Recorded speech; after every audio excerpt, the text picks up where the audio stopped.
Okay, so today we're going to be looking at Sean Diddy Combs. All right. And as you know, there's been quite a lot of allegations swirling around him. Yeah, there has. And you sent me over like a whole bunch of articles, legal documents. Yeah. It seems like this is more than just like a celebrity gossip thing. It's definitely more serious than just a celebrity gossip thing. It seems pretty serious. So like, where do we even begin with it? So, to understand the weight of the allegations against him, it's important to remember who Diddy is, right? Yeah. Like, he's built an empire. Yeah, he's not just a rapper. He's so much more than a rapper. Yeah, music, fashion. He's a businessman, like he's Yeah. a mogul, and his career has spanned decades. Yeah. So the allegations against him are serious because of his influence and the power that he has. Yeah, I mean, it makes you wonder if this is something that's been going on for a while. Right. If it's kind of a pattern. Yeah, and it's not just like a fleeting scandal, right? Right. Because of how long he's been in the public eye? Yeah, so I'm a little fussy on the timeline. When did these allegations first come out?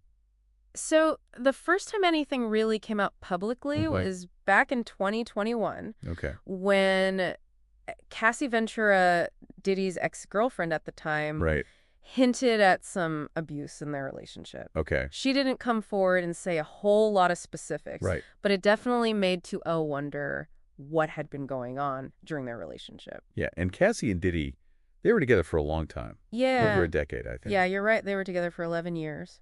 Yeah. And so even though she didn't say a lot, Right. people still thought, something must have been going on if they were together for that long. Right, exactly. Like, what happened behind closed doors? Right. Yeah, and it's one of those things, where once you start thinking about it, Right. then it just sort of snowballs. Okay, Mhm. so we have Cassie in 2021 hinting at some things. Uh-huh. But then things really blew up in 2024. Right.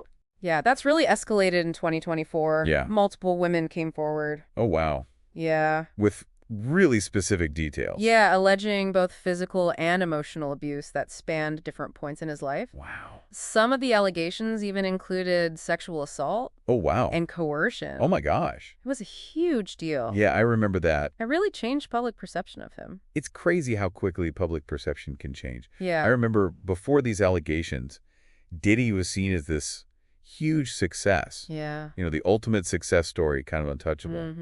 And then suddenly it all changed. Yeah, and I think it just goes to show how much power he really had. Right. And it takes a lot of courage to come forward against someone with that much power. Yeah. A lot of the time there's a fear of not being believed, Right. especially when you're going up against someone who has so many resources and so many lawyers on their side. Exactly. Yeah. So after the allegations became public, what happened legally? Were any charges filed? Yeah, things moved quickly. By late 2024, Diddy was indicted on multiple counts of assault and battery Wow. related to a particular incident. Okay. The details of the incident are sealed Right. because it's still part of the investigation. Okay. But the fact that he was indicted Yeah. means that law enforcement took the accusations seriously enough to pursue legal action. Yeah, an indictment's a big deal. Yeah, it is. That's huge. What's the status of the case now? So the case is still in the pretrial phase. Okay. Diddy has pleaded not guilty, Okay. and his legal team is fighting the charges. Right. So there's a lot of legal stuff happening right now. Yeah. Sounds like a long road ahead. Yeah. And it's probably being covered intensely by the media, right? Yeah, I mean, high-profile cases like this always get a lot of attention. Yeah, that makes sense. And that can add a lot of pressure to the people involved. Yeah, for sure. Especially the victims. Right, right. And then, on top of the legal proceedings, you have the court of public opinion, which can be very intense. Right, yeah. That adds another layer of pressure. Okay, so this one case from the 2024 indictment is moving through the legal system. Mhm. What about the other women who came forward? Are their accusations being investigated? So that's where it gets complicated. Okay. While Diddy was only indicted for the one incident, Right. the other allegations are still being investigated. Okay. It's a really big investigation, Yeah. spanning different places and witnesses. Wow. So we have to wait and see if more charges are filed. So it sounds like there's this whole web of accusations and investigations going on. Yeah. And it's all happening on different levels. Like there's the legal side of things with the indictment. Yeah. You have the media frenzy around it all. Uh-huh. And then this larger societal discussion about power, abuse, and the Me Too movement. Right. It's not just about him and what he may or may not have done. Yeah. It really reflects these bigger societal issues. Right. And we're all struggling with the questions of how to hold people accountable, Right. how to support people who have survived these kinds of things, especially when it's someone as powerful as Diddy. Yeah, it really makes you think, like, Yeah. this whole case has become this focal point, Mm-hmm. bringing some very uncomfortable truths about power and privilege Right. to the surface. Yeah, for sure. And it's like, what does justice even look like in a case like this? That's a really hard question to answer. Is Yeah. it just about getting a guilty verdict, Right. or is it more than that? Right. Is it about addressing the bigger issues that allowed this to happen in the first place? Right. Yeah. It's tough, Yeah, a lot to unpack here. for sure. We'll have to dig deeper into these questions as we continue our deep dive. Definitely. But for now, let's take a quick break. Yeah, it really is fascinating how all of this has brought up these big questions about accountability and justice. It's like this case is like a mirror. Uh-huh. It's reflecting back at us all of these, like, uncomfortable things about how we deal with power, celebrity culture, Right. And just abuse in general. Yeah, and how we handle it, right. Yeah, it's making people rethink their own experiences and beliefs, Yeah. which is messy, to say the least. Yeah, it is messy, but it's necessary. Right, It's got to happen. right. You know what I think is really interesting about all of this? What's that? The way it's forced people to think about who they believe. Uh-huh. Like, how do we decide who to believe? Right. What kind of evidence do we look at? And how do our own biases come into play? It's true. It's not like black and white. It's Right. not easy. Right. There's so many shades of gray. Hmm. And, you add in the emotional weight of it all. Right. We're talking about abuse, trauma, Yeah. the impact that has on people's lives. Yeah. And it's something that can affect people for years to come. Exactly. So, that's where this idea of due process comes in. Uh-huh. We have to let the legal system do its thing, Right. gather all the evidence, and figure out if someone's guilty or innocent based on facts, not just feelings. Right. And that's something that's really easy to forget, Yeah. especially when you see how these cases play out in the media. Right. Everyone wants to see justice happen right away. Yeah. But the legal process takes time for a reason. It does, yeah. It can be frustrating, Yeah. but it's important. Yeah. It's designed to protect everyone involved, Right. not just the accusers, but the accused as well. Exactly, yeah. So going back to the legal stuff, Okay. I was surprised by how quickly things moved from the allegations to an actual indictment. Yeah, there is unusual. Yeah, especially with someone like Diddy.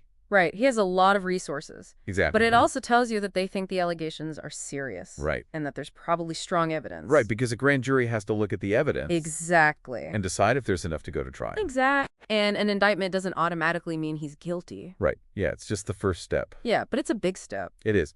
So what kind of evidence is typically used in abuse cases? Well, a lot of times it can be really hard to prove. Yeah. Especially if it happened in private with no witnesses. Right. But prosecutors can use a lot of different things. Like what? Like testimony from the victims, any medical records, Right. photographs, texts, emails, social media posts, things like that. Okay. And sometimes they'll bring in expert witnesses who can talk about patterns of abuse Right. and the impact it can have on someone psychologically. So it's about building a case based on a lot of different pieces of evidence. Exactly, like a puzzle. Yeah, that makes sense. That must be incredibly hard to do. It is, and it's a lot of work for both sides. Yeah, for sure. It all comes down to credibility Right. and being able to back up what the victim says with other evidence, Yeah. which is why these investigations can take so long. Right, yeah. It takes time to gather all the information.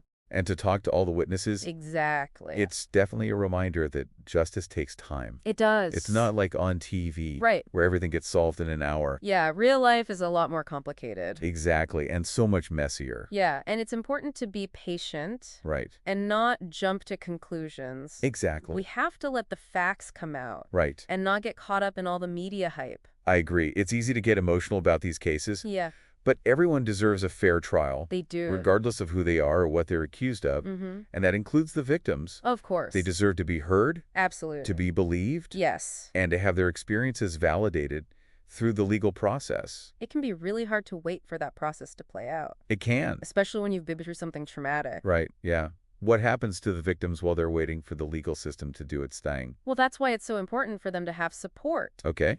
Like counseling, therapy, support groups, and people who can help them with the legal stuff. Right. It's vital. It's like they're going through two things at once. They're trying to heal from the trauma. Right. And they're also going through this public legal process. And that can be incredibly difficult. It can, yeah. Which is why there are so many organizations that work with survivors. Right. They offer a safe space, connect people with resources, Right. and help them navigate all the complexities of the legal system. It's so important. It is. This whole thing has also made me think about the music industry itself. Okay. Like, is there a culture of silence that allows abuse to happen? That's a good question. Like, is there this unspoken code where people just look the other way? Yeah, the music industry has its own unique power structures. Right. And sometimes those structures can make it hard for people to speak up. Exactly, yeah. And then there's this whole casting couch idea that's been around for ages. I mean, with social media and Me Too, do you think things are changing in the music industry? I think they are, but slowly social media has given people a platform to share their stories. Right. And Me Too has created this sense of solidarity that has emboldened people to come forward. It's like a wave of awareness. Yeah. An activism that's washing over everything, not just music. I think it's definitely a positive thing. It is. Even if it's klutzy and uncomfortable sometimes. It is, yeah. But it's necessary. It is. Yeah. So it's not enough to just react to abuse after it's happened. Right. We need to be doing something to prevent it in the first place. Absolutely. Prevention is key. Yeah. And that involves educating people, raising awareness, Right. and changing those cultural norms that make it seem okay. Right. We need to stop normalizing violence and exploitation. Right. And we talked earlier about those CDC recommendations, about teaching kids about body safety. Yeah, that's so important. Right. Yeah, it empowers kids to protect themselves. Exactly. And it can stop abuse before it even starts. Right. But we also have to address the root causes of abuse. Yeah, like poverty and inequality Right. and lack of access to resources. Yeah, it's a complex problem that needs a complex solution. Exactly. So if someone is found guilty of abuse, what happens to them? Well, that's a big debate. Okay. Some people think punishment is the most important thing. Right now? Hold them accountable and deter others from doing the same thing. Right. But other people think we should focus on rehabilitation, Okay. helping them understand why they did what they did and reintegrate them into society. Yeah, it's a tough balance to find. It is. You want justice for the victims, Right. and you want to protect everyone else. You also want to believe that people can change. Yeah, and that's where this idea of restorative justice comes in. What's that? It's about repairing the harm that was done, Okay. bringing the victims, the offenders, and the community together to heal. Wow. That's a really different way of thinking about justice. It is. It's not always the right approach, Right. but it can Right. be really powerful. It Yeah. gets to the heart of the problem. Right. Okay, so we've talked about a lot. We have. Prevention, supporting survivors, the legal process, the media, the music industry, even different types of justice. Yeah. It's a lot to take in. Yeah. What are some of the key takeaways you want our listeners to remember? I think the biggest thing is that this is a complicated issue. Right. There's no easy solution. Right. It's going to take a lot of people working together. Individuals, communities, organizations, governments. Everyone. Yeah, it's about changing attitudes, behaviors, systems, challenging power dynamics, creating a culture of respect and accountability, Exactly. and believing survivors. Exactly. You said it perfectly. Thanks. It's a long road ahead, It is. but I think we can make a difference I agree. if we work together. For sure. Something that's really been on my mind is the role of bystanders. Okay. We talk about the people who do the abuse and the people who are abused, Right. but what about the people who see it happening? Yeah, bystanders are so important. They are. They can help prevent abuse. Yeah. They can see things, Right. speak up, and report it. Yeah, I think sometimes people are afraid to get involved. Yeah, they don't want to overstep Right. or make a false accusation. Right. But staying silent can be just as bad. It can, yeah. You don't have to be a hero. Sometimes just saying something Yeah. or asking a question can make a difference. It can. And if you're worried about a child, it's always better to be safe and report it Exactly. to a trusted adult or child protective services. It's like that saying, it takes a village to raise a child. Yeah, Well, it takes a village to protect a child, too. it does. We have to look out for each other. Especially the most vulnerable. Right. And we have to remember that abuse can happen anywhere, It can, yeah. to anyone. Right. It doesn't matter how old you are, Your gender, your your race, whatever. anything. It can happen to anyone. Yeah, that's a really important point. We can't be complacent. No. We have to be aware. Yeah. We have to talk about this stuff. Absolutely. And challenge those norms that make abuse seem okay. Yeah. And we have to support the organizations that are working to prevent it. Yeah, they're doing amazing work. They are, and they need our help. They do. Okay, well, we've covered a lot today. A We've lot. talked about the Diddy case, the legal process, the media believing survivors, Mm-hmm. prevention, the role of bystanders. Yeah, It's a lot to process. it But is. I hope our listeners are leaving this conversation feeling informed and empowered I hope so, and Sue. ready to do something about it. Yeah, we need to keep talking about this. We do. Keep learning, keep working To together. create a world where this doesn't happen anymore. Yeah, And to our listeners, yes. you're not alone. If you or someone you know is experiencing abuse, There is help out there. reach out to someone you trust, a hotline, an organization, There's hope. There's healing. and there is justice. It's really striking to me, as we kind of wrap up this look at the Diddy allegations and everything that come out of it, just how symbolic this whole thing has become. It's like it's shining a light on all these dark areas, like power dynamics, and how we as a society hold people accountable. It really is. We've been digging into the details of this specific case, but it really does represent these bigger issues that we're dealing with as a society. The questions this case brings up about power, abuse, and justice, those are relevant to so many other situations too, not just celebrity stuff. Right, and that's what makes this whole thing so fascinating, right? It's not just about one guy. It's about the systems that allow abuse to happen, how we as a society react to it, and how hard it is to make people truly accountable for their actions.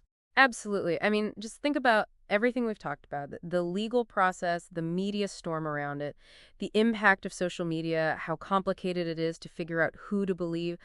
All of those factors play a role in how we understand and deal with these issues. And it's messy, right? There's no easy answer, no simple solution. We're dealing with questions that people have been debating for centuries, and this case just throws it all into sharp focus. It's like we're holding a giant magnifying glass up to our flaws, our biases, the good and bad in all of us. And it's making us face some really uncomfortable truths about ourselves and the world we live in. So where do we go from here? If this case can be a catalyst for change, what does that change actually look like? What are the best ways to create a society that's more just and fair, especially when it comes to tackling abuse and making sure abusers are held responsible? Well, one thing that has a lot of potential is collective action. We're seeing more and more social movements that are demanding things like accountability, transparency, and changes to the systems that allow these things to happen. Movements like Me Too and Black Lives Matter, they're really powerful forces that are challenging the way things are and pushing for a better world. It's like people are finally realizing that they don't have to just accept things the way they are. They're speaking up, connecting with each other, and demanding more. Exactly. And social media has played such a huge role in giving those voices a platform. You know, people can share their stories, organize protests, and get support from others. Of course, social media has its downsides too, like spreading misinformation. But when it's used for good, it can really connect people and spark these movements for change. And it's not just about online activism, right? There are tons of organizations and people who are working on the ground in local communities to support survivors, push for policy changes, and teach the next generation about these issues. Definitely. Grassroots organizations are essential to any social movement. They're the ones who are in the communities, seeing what's happening firsthand, and providing those vital services to people who need them. It's like this massive network of people all working towards the same goal, a world where abuse is less common, where survivors feel safe to come forward, and where everyone can access justice. And it's important to remember that change takes time. There will be setbacks along the way, but the key is to keep moving forward, to keep fighting for a better world, even when it feels overwhelming. Something I've been thinking about a lot is the power of individual stories. We've gone over all these stats, legal stuff, expert opinions, but that really stays with me are the personal experiences, the human side of this issue. It's true, those stories really get to you. Stories can move us, connect us, and change the way we see things. When you hear someone talk about their own experience with abuse, it becomes real. You can't ignore it anymore. It takes it out of the abstract and makes you confront the real impact this has on people's lives. And that's why it's so crucial for survivors to feel like they can share their stories, to know that people will believe them, and to have places where their voices can be heard. Absolutely. Telling your story can be a powerful way to heal for the person telling it and for the community as a whole. It can help break the stigma, challenge harmful ideas, and encourage other people to share their experiences too. But we also have to understand that not every survivor wants to or feels ready to share their story publicly. And that's totally okay. Everyone heals differently. Exactly. The healing process is different for everyone, and we need to respect that. Some survivors find comfort in thinking about things on their own, in therapy, or talking to close friends and family. Others find strength in sharing their stories openly, advocating for change, or helping other survivors. And it's important to remember that healing doesn't happen overnight. There's no quick fix for the pain of abuse. It's a process, often a lifelong one, that takes patience, compassion, and ongoing support. I completely agree. And that support can come from different places: family, friends, therapists, support groups, organizations, even online communities. The important thing is for survivors to feel connected, supported, and like they have the power to manage their own healing process. As we finish up this deep dive, I'm struck by how much responsibility comes with knowing all of this. We've uncovered so much about how complex abuse is, the things that contribute to it, and the fight for justice.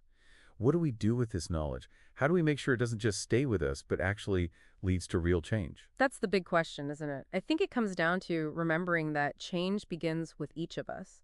It's about taking what we've learned and using it in our own lives, our relationships, and our communities. So what does that look like in a practical sense? What are some things our listeners can do to actually make a difference? It can be as simple as starting a conversation.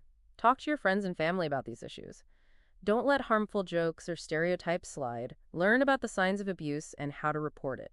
Support those organizations that are working to prevent abuse and help survivors. So it's about being aware, staying informed, and getting involved. It's about not ignoring injustice, but choosing to be a part of the solution. Exactly. And remember that even small actions can make a difference.